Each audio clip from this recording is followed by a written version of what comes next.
you got to stop your testosterone for a month. Let's talk about the reasons that some men have for stopping TRT. I read that a lot also in the Facebook group we manage. Yeah, it didn't work for me. I just stopped. Do you hear that a lot in your practice? Yeah, I don't have a lot of guys that stop. I've had a few that just feel like, yeah, I mean, we've tried multiple things and it just never ticked the boxes they wanted it to. I will say usually that is all about, and I try to do this at the very beginning, set expectations. Expectations in life are everything. Yeah. What is somebody expecting to happen versus what is appropriate to expect, and so there's a mismatch there.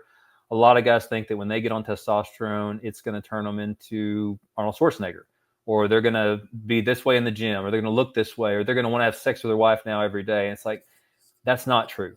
Even though we set those expectations up front, some guys still have it in their head based on buddies they're talking to or stuff they're reading online, and they get that in their head, and then they're disappointed when that doesn't happen. And I get it. That's totally legit. If it's not right for them, it's not right for them. I think in a lot of the group, we see guys stop because they were given pretty crappy protocols to begin with. So they're being thrown on aromatase inhibitors, poor injection frequencies, not willing to explore symptom resolution, frequent phlebotomies, all the things, the red flags we talked about, that will drive people away because they're like, yeah, I got on this and I was promised the world and I actually got worse. And that's the red flag. When you see guys in general, people should not get worse if you're doing TRT the right way, in my opinion. Now there can be some transient time periods where things get worse, like those first 4 to 6 weeks or a couple of months with water retention and weird things happening because your body's just got to get used to it.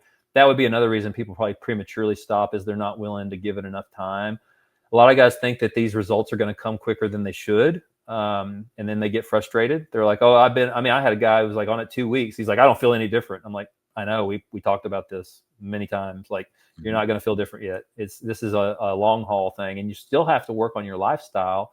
That's the other thing. A lot of guys drop out because they're not willing to address all the things. Now, some do. Some come and they're hitting all the boxes already. Those are the guys that generally get better on TRT, right? Because they're already doing all the right stuff, but there's still that one missing piece. Throw that in and like, yep, that was it. I'm great. I'm good.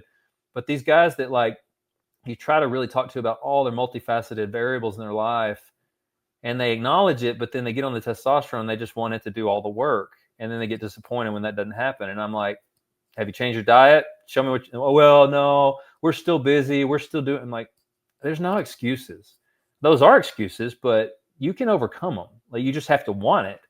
And that's like with anything in life. If you truly want it, you'll make it happen, in general, especially when it comes to dietary choices and food. I mean, anybody can make enough food on a Sunday and a Wednesday to last them the whole week. I mean, you just can.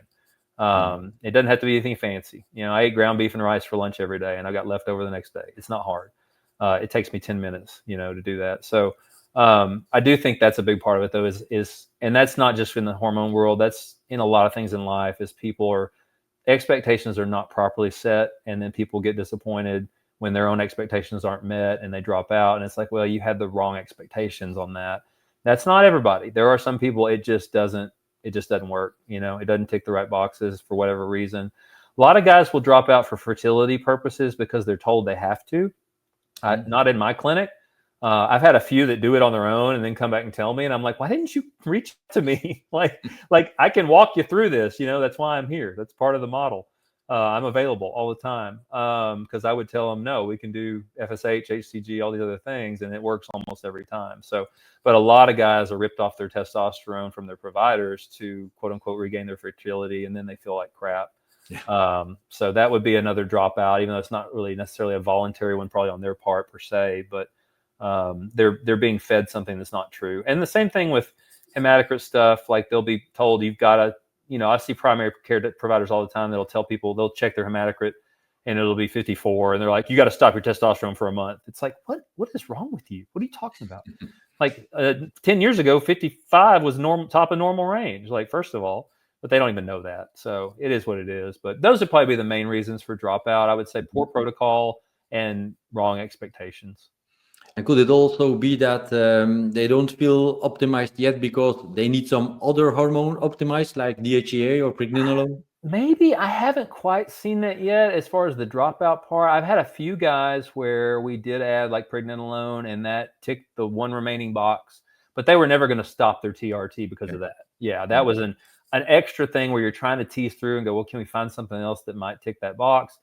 In general, I've only seen that a few times. I'm not a huge pregnenolone DHEA fan. I think preg over DHEA. DHEA is kind of dirty to me in general, as far as the effects I've seen in a lot of guys who try it, and myself included. But everybody's different. I know Dave's a big fan of it, but I think he would agree. It depends on the person and it depends on the context. But yeah, for most things, they need to dial in their lifestyles first before they start searching out other chemicals. That's the main thing I see, and I see the same thing with guys on TRT who aren't getting the gains in the gym that they think they should be getting. And so they're like, oh, I Mm. want to add Anavar. I want to add this. And I'm like, send me your workout routine and your diet, first of all. And they're not there yet. They're not even close to being there. And I'm like, you can't go start jumping on anabolics when you're not doing the basics. Testosterone by itself, even in quote unquote replacement doses, can do more than people realize from a muscle building standpoint. It is very powerful.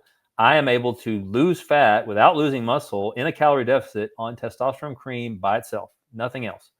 Um, the myth and fear that I used to have of losing muscle, I think it's because I used to work out the wrong way when I was dieting and not have my nutrition dialed in while I was dieting the right way. Mm. And now the testosterone on top, I don't really have to worry about it. Now, yeah, if I wanted to get stage lean and still maintain every ounce of muscle, would I need to add an anabolic? Maybe, but a lot of those are cosmetic only. And that's the other thing people don't realize about a lot of these things they want to add. I got guys asking about adding like Anavar to their TRT regimen. It's like, why do you want to add a methylated steroid? Are you going to take this long term? Like, I wouldn't. And then in general, those are just cosmetic effects. Like from a muscle building standpoint, these are pretty equal across the board. Testosterone, androgen, Anavar, like they've, as far as nitrogen retention, all these things, these markers that they look at.